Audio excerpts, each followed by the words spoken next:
પવિત્ર જયા પાર્વતી વ્રતનો આજથી પ્રારંભ મહિલાઓ અને કુમારિકાઓ દ્વારા શ્રદ્ધાભાવથી પૂજા અર્ચના કરવામાં આવી। આજથી પવિત્ર જયા પાર્વતી વ્રતનો પ્રારંભ થયો છે। હિન્દુ ધર્મમાં આ વ્રતને વિશેષ ધાર્મિક મહત્વ પ્રાપ્ત છે। સુખી દાંપત્ય જીવન, અખંડ સૌભાગ્ય અને મનગમતા જીવનસાથીની પ્રાપ્તિ માટે મહિલાઓ અને કુમારિકાઓ શ્રદ્ધાભાવથી આ વ્રતનું પાલન કરે છે।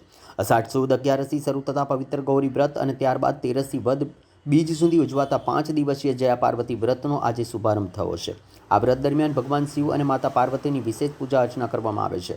આજથી મંદિરોમાં વહેલી સવારથી જ મહિલાઓ અને કુમારિકાઓ દર્શન અને પૂજન માટે ઉમટી પડી હતી। શ્રદ્ધાળુઓએ જ્વારા સ્થાપી વિધિ વિધાન મુજબ પૂજન કરીને સુખ, સમૃદ્ધિ અને પરિવારના કલ્યાણ માટે પ્રાર્થના કરી હતી।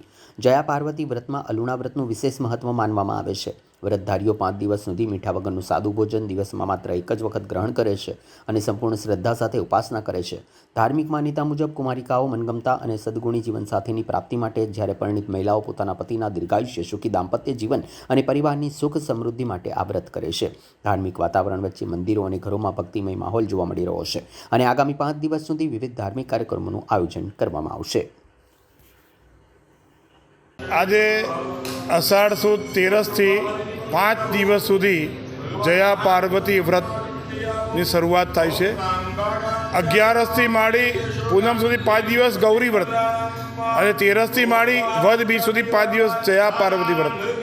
આ 5 દિવસ દરમિયાન કુમારિકાઓ મીઠા વગરનું ભોજન એક ટાઈમ જમે છે। પોતાને મનગમતો પતિ પ્રાપ્ત થાય એના માટે 5 દિવસ સુધી અલુણા વ્રત કહેવાય ને, અને 5મે દિવસે રાત્રિએ જાગરણ કરી પછી બીજે દિવસે પારણા કરે છે। આ સૌભાગ્યવતી સ્ત્રીઓ પણ આ વ્રત કરી શકે છે। પોતાના પતિના દીર્ઘાયુષ્ય માટે, પોતાની ઘરની સુખ સમૃદ્ધિ માટે આ વ્રત કરે છે। આપણી હિન્દુ સંસ્કૃતિ અનુસાર, આપણી સનાતન ધર્મની પદ્ધતિના દરેક કુમારિકાઓ આ ભગવાન જયા પાર્વતી વ્રત કરે છે।